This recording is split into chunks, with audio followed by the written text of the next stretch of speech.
know, it's some of them just are. Yeah.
Trustee on the phone. So what, he's coming tomorrow with a check. Most of the meetings coming. I told him to call, ask for you. I see there's 5 of those, so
Can I get a motion to go into open session? Move it. Moved by Mr. Langone, Second. seconded by Mr. Di Giuseppe.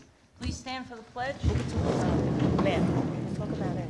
I pledge allegiance to the flag of the United States of America and to the republic for which it stands, one nation, under God, indivisible, with liberty and justice for all. Please stand for a moment of silence.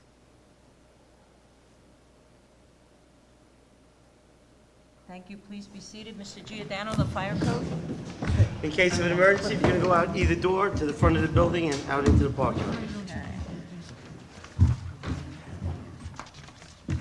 Approval of minutes. I'd like to move the minutes from the May 17th Community Forum. Moved by Mr. Langone. Because I'm sitting in the chair. Can I get a second? Second. Seconded by Mrs. Cunningham. On the question. Seeing none, all those in favor? Aye. Opposed? Abstained? Motion carries 9-0-0. I'd like to move the minutes from the May 17th Annual Meeting. Moved second. Moved by Mr. Langone, seconded by Mrs. Cunningham. On the question. Seeing none, all those in favor? Aye. Opposed? Abstained? Motion carries 9-0-0. Dan, you have a report? Yes, I do. Last week, we completed all of our concerts. This was the first in-person concert for many of our students.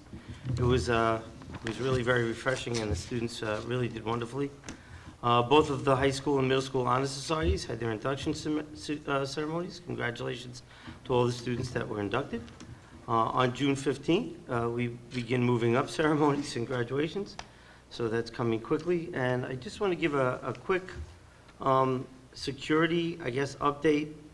You know, if you've been listening to the reports about the Texas active shooter situation, you know that that was basically a guideline for everything you should not do.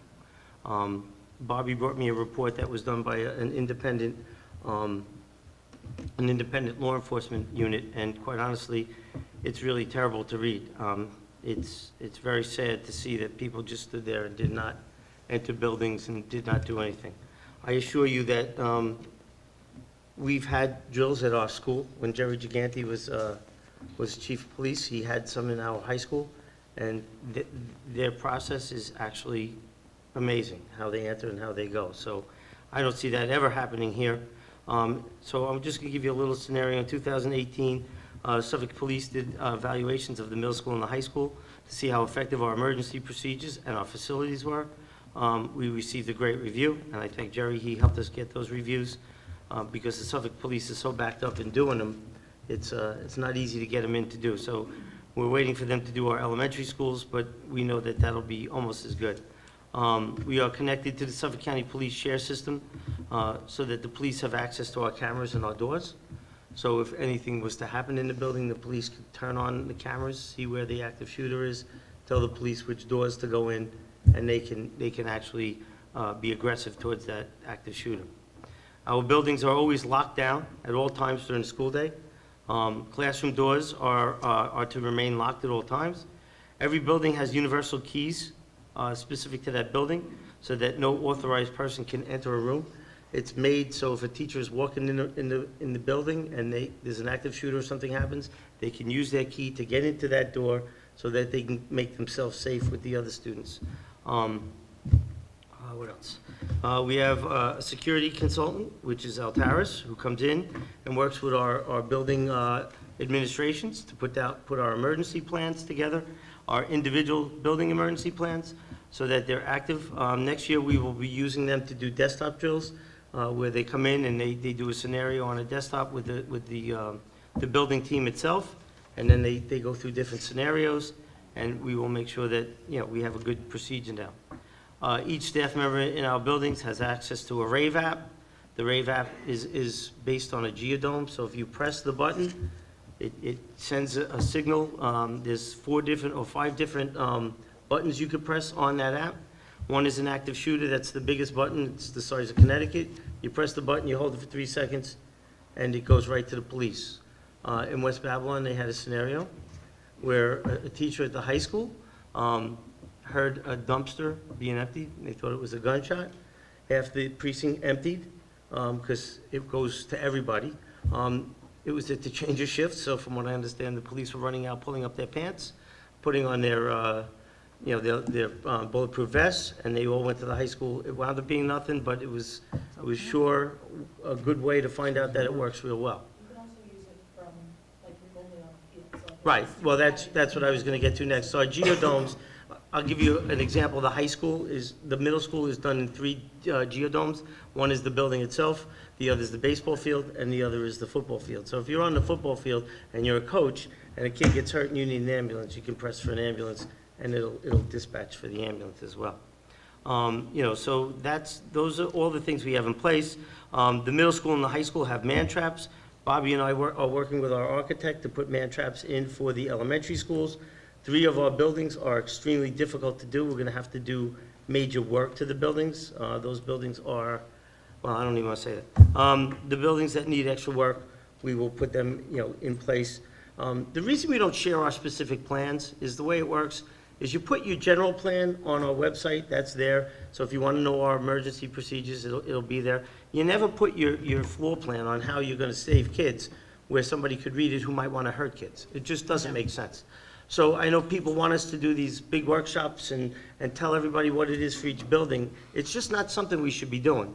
And I'm hoping people are watching and seeing this because I did call everybody who's emailed me and explained to them, and they've all been very good about it, but I want everybody else to know that you don't go into specifics into building plans. So I hope that answered a lot of questions for people, and that's really all I have.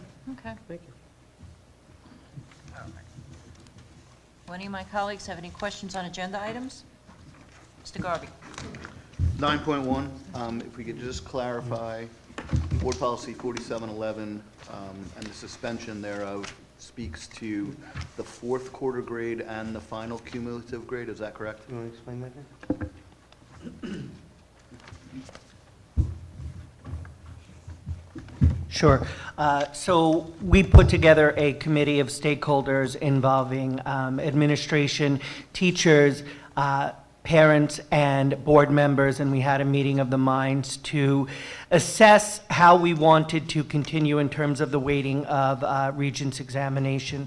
So a prior board policy had in place that, in essence, the Regents exam counted as a fifth quarter. So you were looking at 20% for quarter 1, 2, 3, 4, and then the Regents exam counted for a fifth of the final average for a student.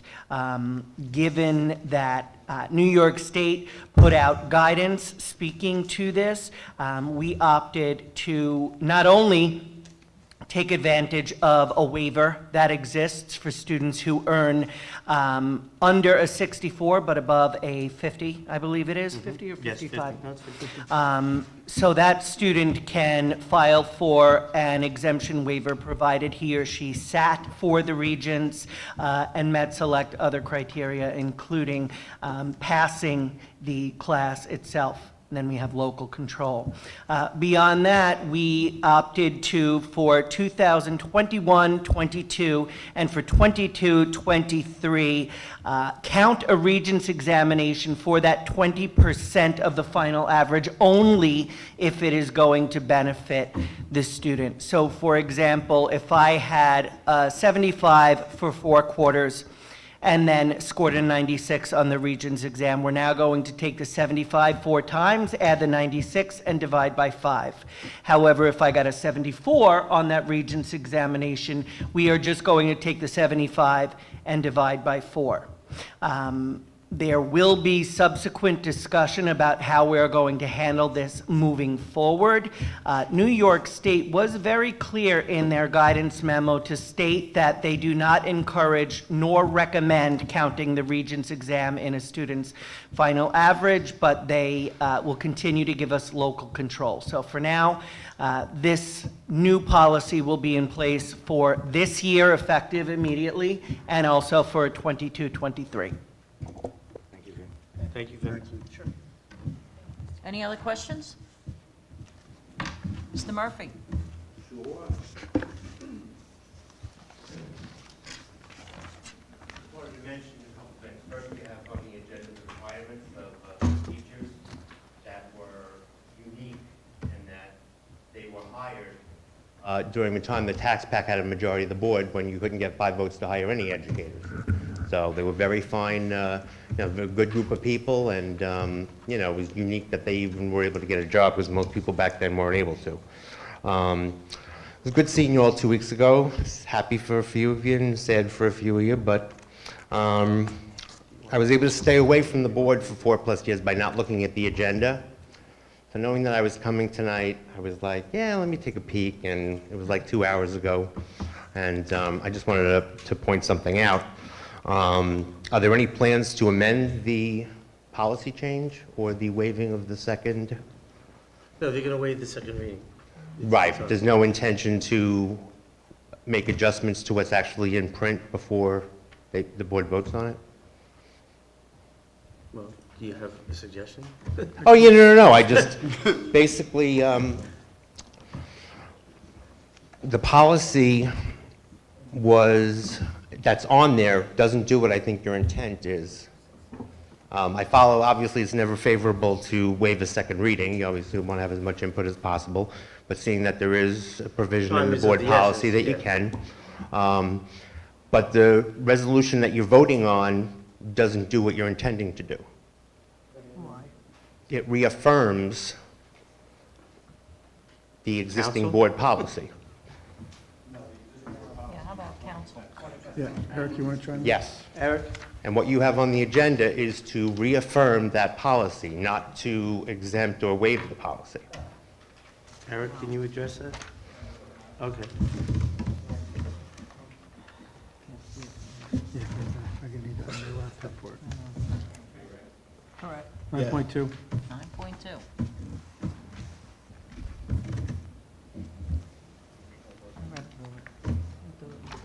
Eddie, the reason we're not answering right away is our printouts don't have the exact text on it. It's online, and we don't have that. Right. We read Yeah. it prior to this, but we Yeah. don't have it right now. Yeah. Right.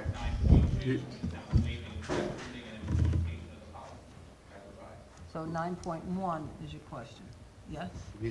Yes. I guess the question really, Eric, is just making the sure that the new policy policy reflect? as written, does that accurately reflect What we just what said. Mr. Caravana just mentioned as far as the 4 quarters, the Regents policy, or the Regents exam grade, not, basically the do no harm? Yes, the language in the revision is based on the language in the current policy. The current policy uses an introductory phrase of final grade, and that defines everything else underneath it. So the amendment or the update now uses Right. cumulative grade and final grade. Right, no, I follow that the text in the resolution is correct, but the resolution itself appears to just vote for 4711, not to change it. Now, be further resolved, the Board of Education hereby adopts revised policy number 4711. Oh, yeah, revisions to, The revision is yeah, so we're good. the first reading is in section 9. No, right, it's just not in both places then, on the first and the second resolution. Well, it's in 9.2, which is waived second. No, it's not in both places. And the first reading just basically is the boilerplate where a new policy or revision of current board policy, which this is, requires 2 readings. Yeah. The following board policy is offered for a first reading, which is the revisions to 4711. The 9.2 actually says, whereas revisions to this policy have undergone a first reading at June 1st. Right, all which right, we I only waived. read the first, So, I Yeah. can see the confusion, but. right, oh, no, the content, I agree with 100%, just procedurally, I thought it was a little confusing. All right, very good, thank you. Thank you. So we're good. Does anybody else have questions on agenda items? Yeah, I know, it's, No. but it doesn't say what the revisions are. Consideration of consent agenda, I'd like to move the consent agenda as presented. moved by Mr. Langone, Second. seconded by Mrs. Cunningham.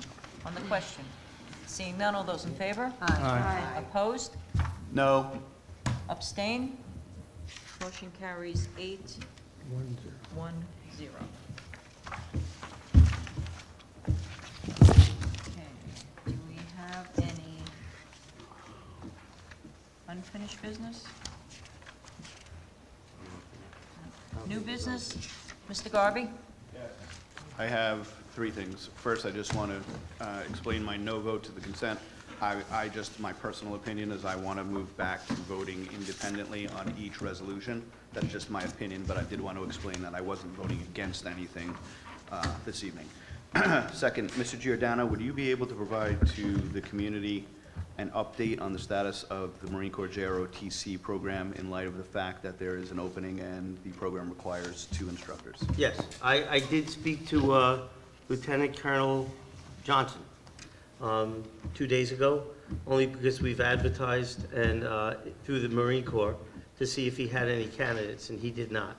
Mr. Caravana told me we do, so I'm going to research that and send that to Colonel Johnson, to Lieutenant Colonel Johnson, just to have him research if the person has the appropriate certification, because that's what I was instructed to do by him.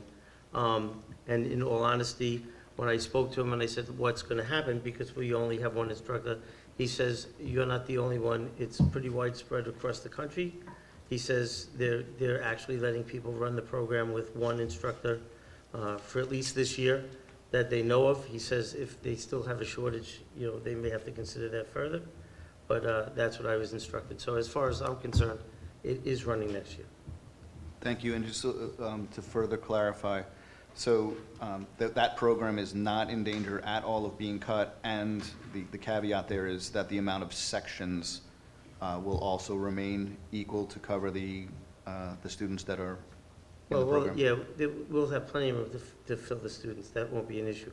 When we did the tallies, it's all scheduled. They're getting ready to schedule that. Perfect. So Thank you. Once the budget passed, they start the scheduling process. Great, thank you for taking care of that. And then the last thing is, just want to ask if, once again, we can visit the pros and cons of at-large voting for BOE candidates, despite my good friend Mr. Murphy's opposition. Kevin, I actually reached out to the New York State School Boards Association this week, and they're actually looking to get information about that. Fantastic, thank you. In terms of the process, Mr. Langone. Not the process. Public vote. Right. I don't think the question was so much about the process, it was more about getting us pros and cons on it, so that as a board, we can make a decision whether we want to present that to the public and then go forward with the process. But thank you. Eric, we didn't hear you at this end, I'm sorry.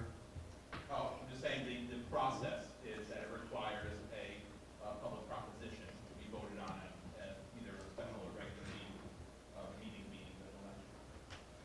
Gotcha. So that means theoretically it wouldn't be even voted upon until next year's budget vote unless we had a special election. Mrs. Cunningham, Mr. Garby, are you good? are you done? So yes, if we could get that information, that would be good, so that we could look at it. In regard to the ROTC program, the JROTC program, are they saying then that we only need one instructor? For this year. That's what they're saying, because there's a shortage of instructors. Because from what I understand, when a Marine Corps or a Marine retires, they actually can take a course to actually be able to teach this course. So there's a shortage of people who've taken the course and that are willing to go to all these different locations. So does that mean we'll keep the one instructor that we Yes. have, and we are not having to hire someone else? No, we don't, there's nobody for them to give us. Okay. Yeah, that's the whole thing. And now, there is, like I said, Mr. Caravana said somebody did apply. On OLAS. So we have to, I'll send that name to the Marine Corps, because it may, on OLAS, if you know anything about OLAS, you can Yes. apply for anything at any time. Yep. You know, I applied for Pope last week, but it just, you can apply for anything at any time. Okay. It's kind of strange. Thank you for the Mary clarification. Ellen, part of the problem OLAS is where we advertise our jobs. Thank you. Right. Part of the problem is, despite public opinion, the Marine Corps' retirement system does not pay extremely well, so most Marines do not retire to Long Island. No, that's. I'm not that's being the biggest silly, issue. it's can't imagine a it's just smaller cheap. population of Okay, retirees. thanks. Thank you. Anybody else for new business? Okay. Treasurer's report. If I just could, I want to recognize our teachers who did retire. So we had Dawn Anderson, who retired. She's retiring at the end of this year. Edith Castiglia, Lisa Hajak, Janet McKeon, Maura McLaughlin, and Mildred Maraboli will be as of 12/1. So, those are the people who have submitted their letters of retirement. We will miss them, and we appreciate their service to our district.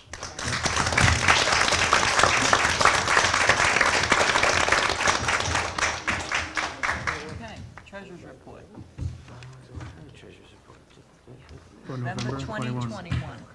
Okay, treasurer's report, November 20, oh, here it is, 2021, Okay, sorry. thank you. Okay. Budget transfers, $15,000. Budget transfers. Yeah, budget transfers of $15,000 and under. Okay. Dates to remember are listed. Can I get a motion to go in executive session? Move it. Moved by Second. Mr. Langone, seconded by Mrs. Cunningham. On the question, seeing none, all those in favor? Aye. Opposed? Abstained? Motion carries 9-0-0.